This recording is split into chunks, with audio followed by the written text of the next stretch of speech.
Grace Holloway had learned that desperation smelled like diesel and old upholstery. It smelled like the truck stop bathroom where she washed her daughter's hair in a stained sink at 3 in the morning. Like the charity bins behind the church where she found coats that almost fit. Like the front seat of a 15-year-old pickup truck where she and Emma slept under donated blankets because motels cost more than food, and food came first. Always. But on the afternoon the certified letter arrived. Desperation came dressed in official language, and a return address she did not recognize. Grace stood in the post office parking lot with Emma waiting in the truck, and she opened the envelope with fingers that had forgotten how to expect good news. Inside was a single page from a law firm in Millerton, 2 counties west. Dear Ms. Holloway, we are writing to inform you of an inheritance from the estate of Claudia Marsh, your late aunt. Please contact our office at your earliest convenience to discuss the transfer of property. Grace read it twice, then a third time, waiting for the words to rearrange themselves into something that made sense. Aunt Claudia. She had not heard that name in over a decade. Her father's older sister, a woman who had lived alone on a failing farm and sent Christmas cards with no return address. Grace had met her maybe 3 times as a child. She remembered a stern face, calloused hands, and a house that smelled like wood smoke and something bitter she could not name. Now Claudia was dead, and Grace had inherited something. She climbed back into the truck. Emma looked up from the library book she had been reading for the 4th time. What is it? Grace handed her the letter without a word.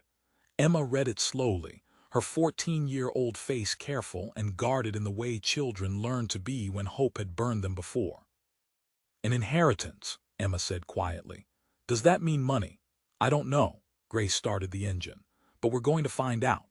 The law office was small and clean, the kind of place where people spoke in low voices and every surface gleamed with the dull shine of professional respect. Grace and Emma sat in chairs that did not squeak. Grace had washed her face and hands in the truck stop that morning and pulled her hair into a braid that hid how long it had been since a real shower. Emma wore the nicest shirt she owned, which was still too small at the wrists. Across from them, a man in his 50s with silver glasses and a tired smile introduced himself as Martin Cross. Thank you for coming, he said. I imagine this letter was unexpected. Grace folded her hands in her lap. That's one word for it. Martin opened a thin file. Your Aunt Claudia passed away 6 weeks ago. She had no children, no spouse, and very few living relatives. You are listed as her closest. I barely knew her. Martin nodded as if he had expected that. She was a private woman. The estate is modest. Most of her savings went to medical bills in her final years. What remains is the farmhouse and the land it sits on. Grace's chest tightened. How much land? 43 acres. Remote, largely unimproved. The house itself is old and in poor condition. The county assessor valued the property at $1,200. Emma made a small sound beside her. Grace did not look at her. She kept her eyes on Martin Cross and tried to keep her voice steady. $1,200. The structure has significant damage, Martin said gently. No running water, electrical issues, roof damage. It's been abandoned for some time. Honestly, Ms. Holloway, it may cost more to repair than it's worth. Grace heard the kindness in his voice and hated it. Hated that he thought he was softening a blow. Hated that he had no idea what $1,200 meant to someone who counted quarters for gas. Hated that even inheritance came with an apology. She stood abruptly. Can I see it? Martin blinked. The property? Yes, he hesitated. Of course. I can provide directions and the key. But I want to be clear, there's no obligation to keep it. If you prefer, we can facilitate a sale as is, though the market for distressed rural property is limited. Grace held out her hand. The key.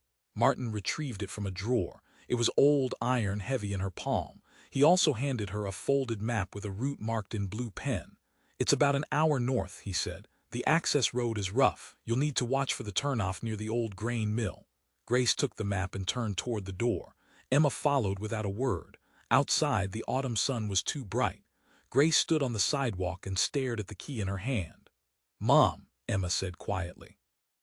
Grace looked at her, at the girl who had stopped asking when they would have a home because the question hurt too much to keep repeating. at the child who did homework in truck stop booths and pretended not to notice when other kids stared at her clothes. "We're going to see it," Grace said. Emma's face was unreadable. "Okay." They drove north in silence. The highway gave way to two-lane roads, then to gravel, then to dirt paths that barely deserved the name. The truck rattled over ruts and stones. Trees thickened on both sides, their leaves gold and rust in the slanting afternoon light. The map led them past the remains of an old grain mill, its roof collapsed and walls leaning like something too tired to stand. Half a mile beyond that, a narrow lane turned off into the woods. Grace almost missed it. The lane was overgrown, choked with weeds and saplings that scraped the sides of the truck as they pushed through. Then the trees opened, and Grace saw the farmhouse. It stood in a clearing gone wild with tall grass and brambles. The house itself was 2 stories, wood-sided, with a sagging porch and windows dark as empty sockets. The roof dipped in the middle like a broken spine. One shutter hung sideways. The paint, what little remained, had peeled away to bare gray wood beneath. To the left of the house stood a barn, larger than Grace expected, its red paint faded to rust. The doors were shut, but one corner of the roof had caved inward. Beyond the barn, the land stretched into fields overgrown with wild grass and scattered trees. Grace stopped the truck and sat staring. Emma leaned forward, hands pressed to the dashboard. "That's it," Grace could not answer. She had expected something, yes. But seeing the ruin of it, the sheer weight of abandonment was different. This was not a fixer-upper. This was a structure on the edge of collapse, a place time had already half claimed. Emma opened her door. "Wait," Grace said. But Emma was already stepping out into the tall grass, her face tilted up toward the house like she was reading something written in the decay. Grace followed slowly. The air smelled like earth and rot and the faint sweetness of wild apples somewhere nearby. The porch steps groaned under her weight. She tested each one before trusting it. The front door resisted the key at first, then opened with a long, dry scrape. Inside, the air was stale and cold. Dust hung in the shafts of light that pierced the broken windows. The floor was warped, the wallpaper peeling in long strips. A stone fireplace dominated one wall, its hearth filled with old ash and debris. In the corner sat a rusted stove. A table stood near the window, one leg propped up with a brick. Grace stepped farther in and the floor creaked like something waking. Emma moved through the room slowly, touching nothing, just looking. "It's bigger than I thought," she said. Grace almost laughed. "That's the nicest thing you can say about it." Emma turned to her and her face was serious. "It has walls." The words hit harder than they should have.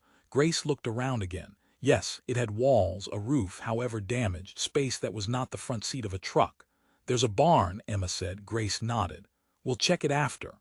They moved through the house room by room. Upstairs, 2 bedrooms with sloping ceilings and cracked plaster. A bathroom with no fixtures, just the ghost of where a tub had been. Downstairs, a narrow kitchen with a dry sink and cupboards hanging open. Everywhere the smell of time and neglect. But nowhere, Grace realized, was there the smell of mold or sewage or the deep rot that meant a structure was truly beyond saving. It was damaged, yes. Abandoned, certainly. But not dead, not quite. They went outside as the sun dropped lower. The barn loomed ahead, its shadow long across the grass. Grace approached the double doors and pulled one open. It resisted, then gave with a groan.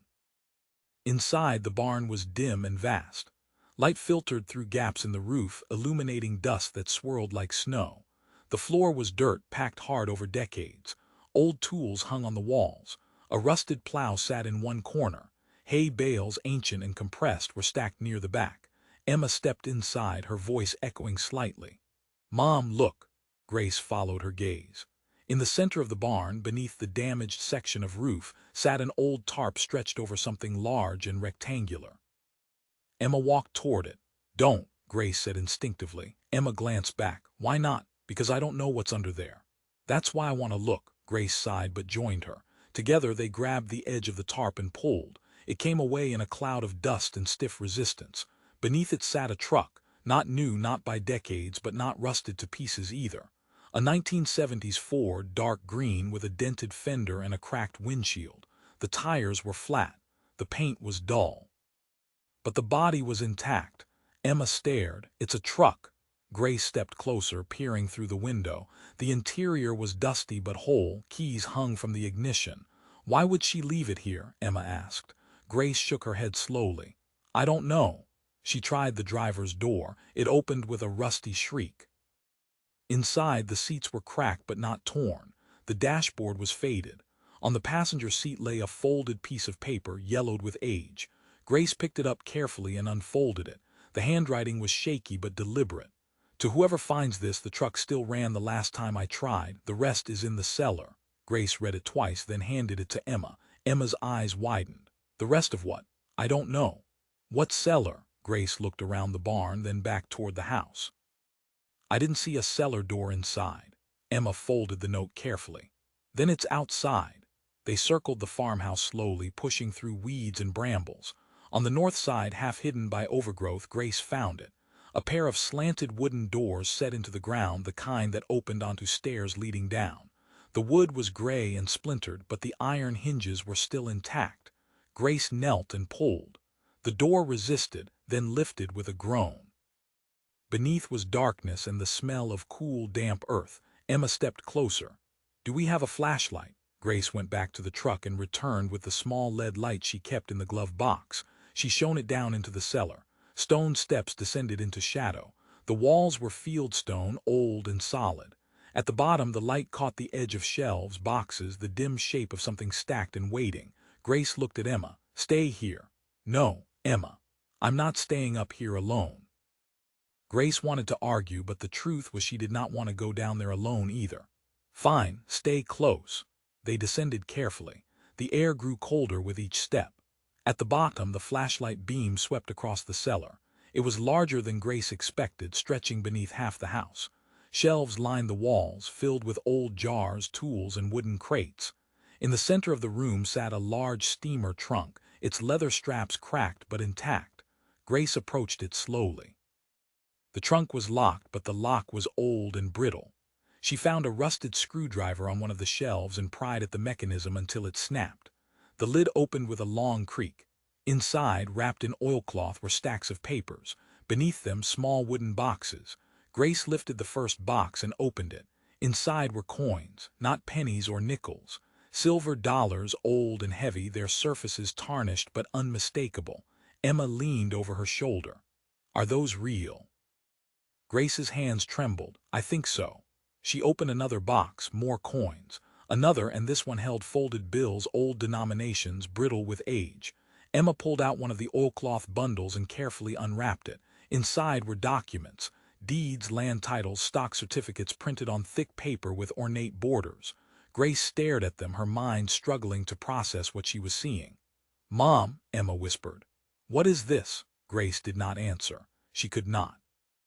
Because the answer forming in her mind was too large, too impossible, too much like the kind of hope that broke people when it turned out to be a lie. She lifted another bundle. More stock certificates, these from companies she recognized. Old, yes, but not defunct. Bought decades ago and left untouched, their value compounded by time. At the bottom of the trunk lay a letter, sealed in a plastic sleeve. Grace pulled it out and opened it with shaking hands. The handwriting matched the note in the barn. To the one who inherits this place, I was not a kind woman. I was hard, suspicious, and I trusted no one. I earned that, but I also earned this. My father bought land when it was cheap and stocks when no one believed in them. I kept what he built and added to it in silence. I never spent it because I never trusted the world enough to enjoy it. That was my failure. If you are reading this, then you are family, however distant. The farm is worth little. The land is worth more. But what is in this trunk is worth enough to change a life if you are wise. Do not be like me. Do not hoard it out of fear. Use it. Build something. Become someone I could not. Claudia Marsh. Grace read the letter 3 times. Then she sat down hard on the dirt floor, the paper still in her hands, and began to cry. Not quietly, not with dignity, but with the deep, shaking sobs of someone who had been holding on by her fingernails for so long that letting go felt like falling and flying at the same time. Emma knelt beside her, arms around her mother's shoulders, and cried too. They stayed like that for a long time in the cold cellar beneath the broken farmhouse, surrounded by the hidden wealth of a woman who had trusted no one and left everything to a niece she barely knew. When Grace finally stood, her legs were unsteady. She wiped her face with the back of her hand and looked at Emma. "We need to take this to someone who knows what it's worth," Emma nodded. "But we're keeping the farm, right?" Grace looked at her. "It's falling apart." "So were we," Emma said quietly. "And we're still here." Grace felt something crack open inside her chest. Not breaking, opening. She looked around the cellar, at the trunk, at the shelves filled with the remnants of a life spent in isolation and suspicion. Then she looked at her daughter, who had spent a year sleeping in a truck and still believed in walls. "Yes," Grace said, "we're keeping it." They carried the trunk up the stone steps together, struggling with the weight. By the time they reached the truck, the sun was setting and the farmhouse stood dark against the orange sky. Grace locked the cellar doors and stood for a moment, breathing hard, staring at the house. It was ugly. It was broken. It was theirs. Emma leaned against the truck. "What do we do first?" Grace thought about the letter, the coins, the stock certificates that might be worth thousands or hundreds of thousands. She thought about Martin Cross and his quiet kindness, about appraisers and banks and all the machinery of a world that had never worked in her favor before. And then she thought about the farmhouse, about walls and a roof and a place that did not move when you slept. "First," Grace said, "we find out what we have. Then we figure out what we need. Then we build something that lasts." Emma smiled, small and tired and real. "Okay." They drove back down the overgrown lane as darkness settled over the land. Behind them, the farmhouse waited in silence, no longer abandoned, no longer forgotten. The next morning, Grace and Emma returned to Martin Cross's office with the trunk in the bed of the truck, covered with the tarp from the barn. Martin's face changed when Grace told him what they had found. He called in a colleague, a woman named Ann Delgado who specialized in estate appraisals. Together, they examined the contents of the trunk with the kind of careful attention people reserved for things that might be fragile or explosive. The coins alone were worth more than Grace had earned in the past 3 years. The stock certificates, once verified, were worth more than she had earned in her life. Ann Delgado looked up from the documents, her face carefully neutral. "Ms. Holloway, pending full verification, the conservative estimate for the liquid assets in this trunk is between $400,000 and $600,000. Grace heard the number. She understood the words, but her mind could not hold them. It was too large, too sudden, too much like something that happened to other people in stories that did not include sleeping in trucks. Emma reached over and took her hand. Martin leaned forward. "There are steps we'll need to take. Verification, probate clearance, tax considerations. But Ms. Holloway, this is real. Your aunt left you considerably more than a farmhouse." Grace found her voice. "How long?" "For full liquidation, 3 to 6 months depending on the assets. But we can arrange a bridge loan against the estate if you need immediate funds." Grace thought about the farmhouse, about the roof and the windows and the porch that groaned under weight. She thought about the barn with the old truck inside and the cellar that had kept secrets for decades. "I need enough to make the house livable," she said. "The rest can wait." Anne exchanged a glance with Martin. "That's wise." By the end of the week, Grace had a bank account with more money in it than she had ever seen. Not the full inheritance, not yet, but enough. Enough to stop counting quarters. Enough to buy food without guilt. Enough to stand in a hardware store and purchase materials without checking the price of every nail. She and Emma moved into the farmhouse 3 weeks later. It was not restored, not yet, but the roof had been patched. The windows had been replaced. A contractor had installed a basic electrical system and a water line from the old well. The porch no longer groaned. Inside, the floors had been reinforced and cleaned. The walls were still bare in places, but they were solid. Grace bought 2 beds, a table, chairs, a stove that worked. She hung curtains in the windows. She built a fire in the stone fireplace, and for the first time in over a year she and Emma slept in a house that did not move, did not rattle, did not smell like diesel. Emma woke in the middle of the night and found Grace standing by the window looking out at the dark fields. "You okay?" Emma asked. Grace turned. "I keep thinking I'm going to wake up." "In the truck?" "Yeah." Emma crossed the room and stood beside her. "We're not in the truck anymore." Grace put an arm around her daughter's shoulders. "No, we're not." As winter approached, the farmhouse began to feel less like a project and more like a place. Grace hired local workers to finish the repairs. She replaced the furnace, insulated the walls, restored the upstairs bedrooms. The house would never be grand, but it became solid, warm, and whole. The barn, too, was repaired. The roof was patched, the doors rehung.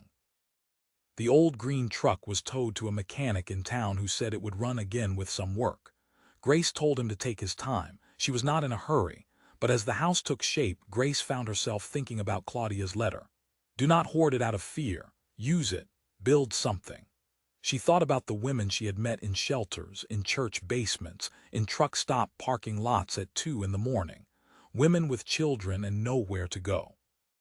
Women who had been erased by divorce, by illness, by violence, by the simple, brutal math of poverty. She thought about what it meant to have walls when the world had decided you did not deserve them.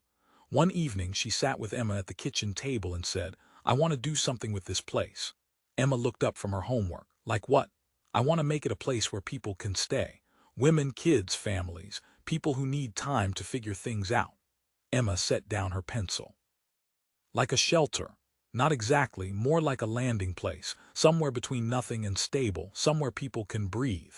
Emma was quiet for a moment, then she said, "You want to give people what we didn't have?" "Yes," Emma nodded slowly. "Okay, okay?" "Yeah," Emma's face was serious. "But we do it right, not like the places that made you feel worse for needing help." Grace reached across the table and took her daughter's hand. "Agreed." The process took months. Grace worked with local nonprofits, social workers, and county officials. She converted the barn into a communal space with a kitchen, a dining area, and a small library. She added 2 small cabins behind the farmhouse, simple but sturdy, with heat and running water. She kept the farmhouse itself as a residence for herself and Emma, but opened the upper floor for short-term stays. She called it Marsh House after Claudia, and she opened the doors in early spring. The first family arrived on a cold April morning, a mother and 2 sons, ages 8 and 11, who had been staying in a motel until the money ran out. Grace met them at the door and showed them to one of the cabins. The mother, whose name was Renee, stood in the doorway and stared at the bed, the small table, the lamp, the window with real curtains. "How much?" Renee asked quietly. Grace shook her head. "Nothing. You stay as long as you need, up to 3 months.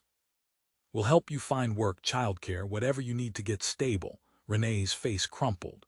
"Why?" Grace thought about the truck, the parking lots, the shame that came with needing help and being made to feel like a burden. "Because someone should have done this for me," she said. Renee started to cry. Grace stepped forward and put a hand on her shoulder. "You're safe here. That's all you need to know right now." By summer, Marsh House was full.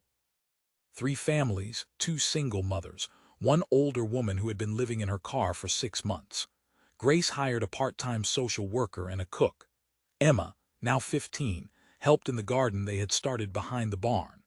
The farmhouse that had been valued at $1,200 became a place where lives were pieced back together.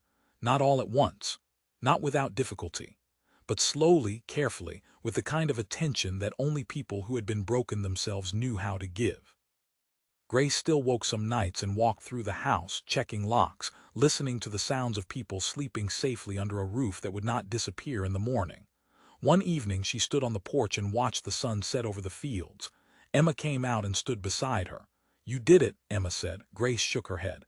"We did it," Emma smiled. "Okay, we did it." They stood in silence for a while, then Emma said, "Do you think Aunt Claudia knew?" "Knew what?" "That you'd do this. That you'd turn her money into this."